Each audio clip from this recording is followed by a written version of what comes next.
오늘 본문은 에스겔의 역사적 상황, 언제 이 이야기가 기록되었는지에 대해서 이야기하면서 기원전 597년 바벨론 왕 느부갓네살에 의해서 예루살렘이 공격당해서 여호와의 성전과 왕궁의 보물이 탈취된 여호야긴 왕과 그 지도자들이 포로로 잡혀간 상황입니다. 그때 에스겔도 함께 포로로 잡혀간 상황이었습니다. 그렇게 에스겔이 포로로 잡혀간 지 5년째 되던 해 기원전 593년 때였고 그의 나이가 30살 되었을 때입니다. 그의 나이 30살 되었을 때인데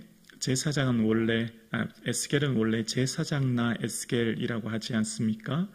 근데 이제 제사장으로 부름받았는데 제사장으로 살지 못하고 선지자로서의 사명을 감당해야 될 때라는 겁니다. 자신의 계획대로 되지 않은 상황이었고 또 지금 이 상황이 어디서 이 본문이 기록되었냐면 갈대아 땅 그발강가라고 이야기합니다. 갈대아 땅이라고 하는 것 기본적으로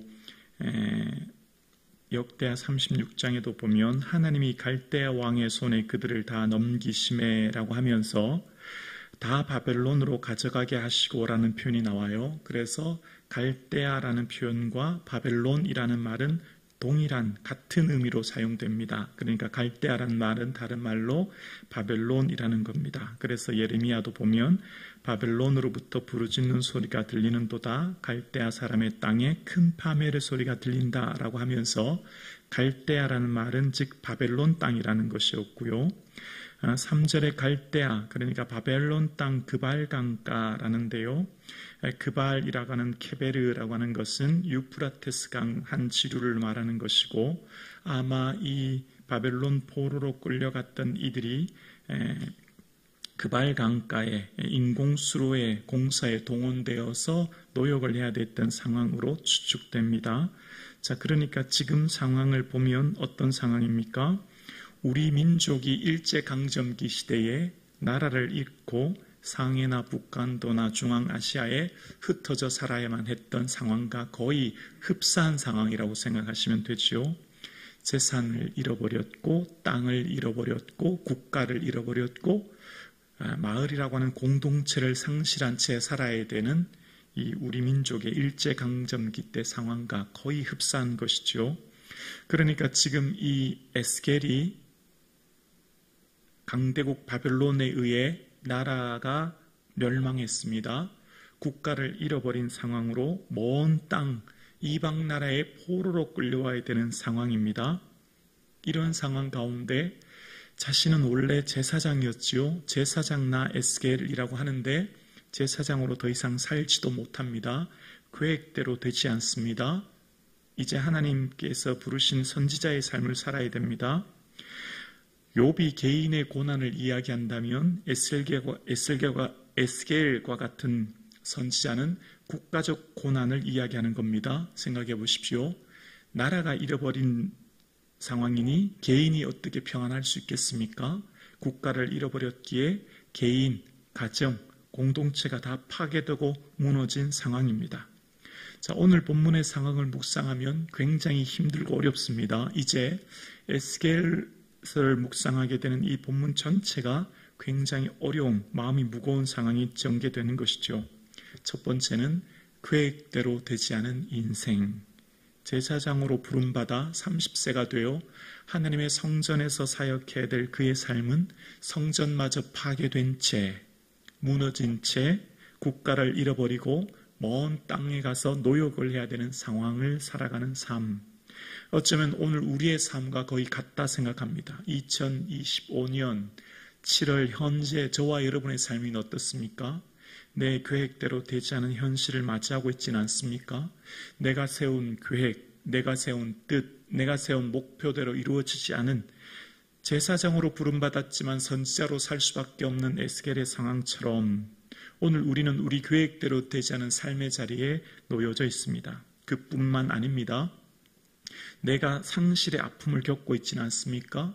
건강을 잃어버리고 재산을 잃어버리고 내 삶의 계획과 뜻대로 되지 않은, 그리고 내 삶의 고난으로 인해서 하나님이 보이지 않은 상황을 우리는 살고 있지는 않습니까? 마치 에스겔의 상황처럼 말입니다.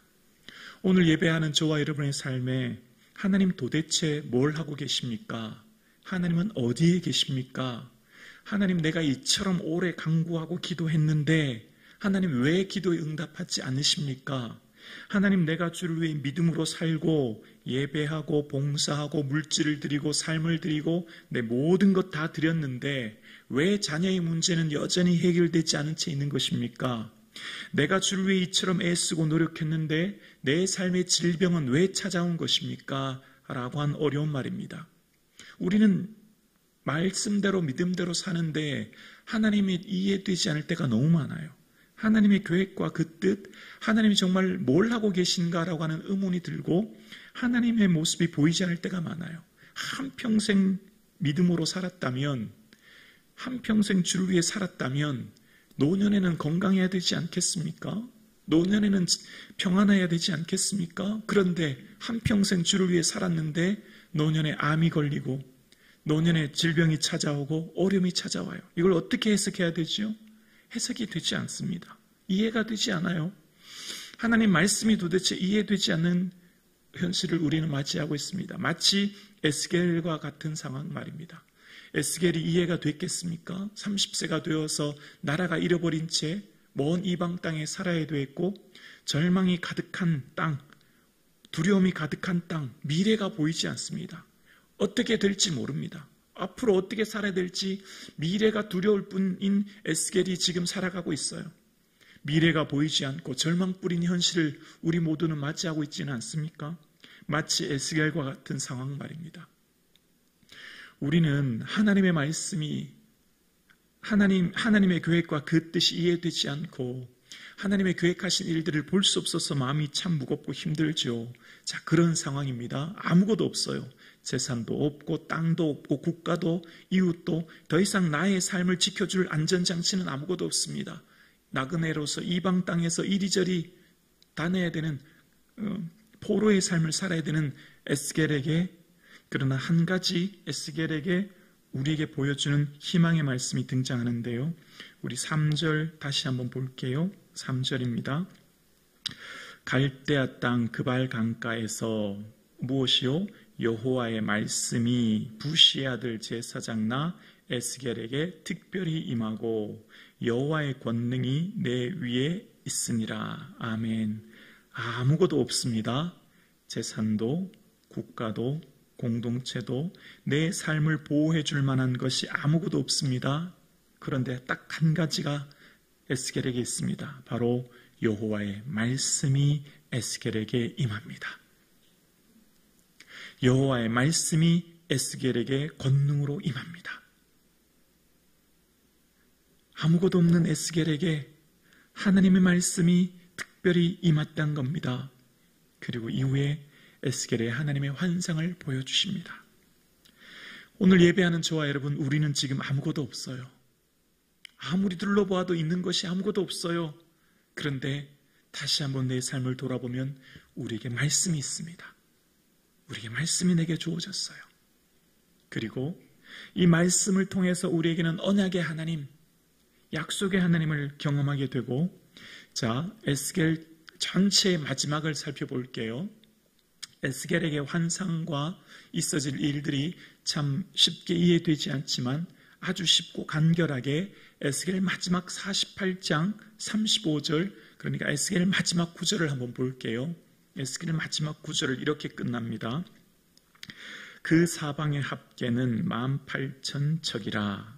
그날 후로는 그 성읍의 이름을 여호와 삼마라 하리라. 여호와 삼마라고 하는 것은 거기에 계신다라는 겁니다. 여호와께서 거기에 계신다.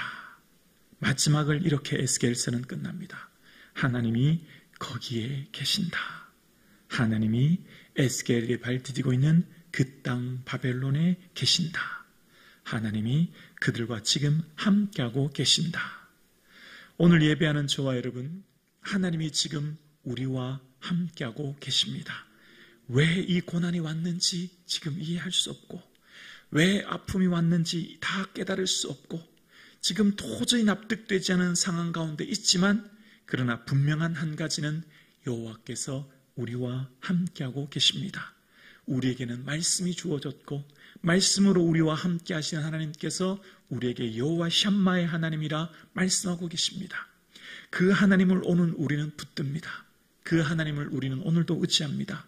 그 언약의 하나님, 신실하신 하나님께서 내 현실의 삶이 고난과 어려움이 있지만 그럼에도 불구하고 우리는 주님께 나와 기도합니다. 하나님은 신실하신 분이요 인애가 크신 좋으신 하나님을 믿기에 오늘 우리는 오늘도 기도하며 주께 나아갑니다. 그 하나님 바라보시며 그 하나님 의지하시며 여호와 샴마의 하나님, 여호와께서 여기와 우리와 함께 계심을 의지하는 이 아침 되기를 주님의 이름으로 축원합니다.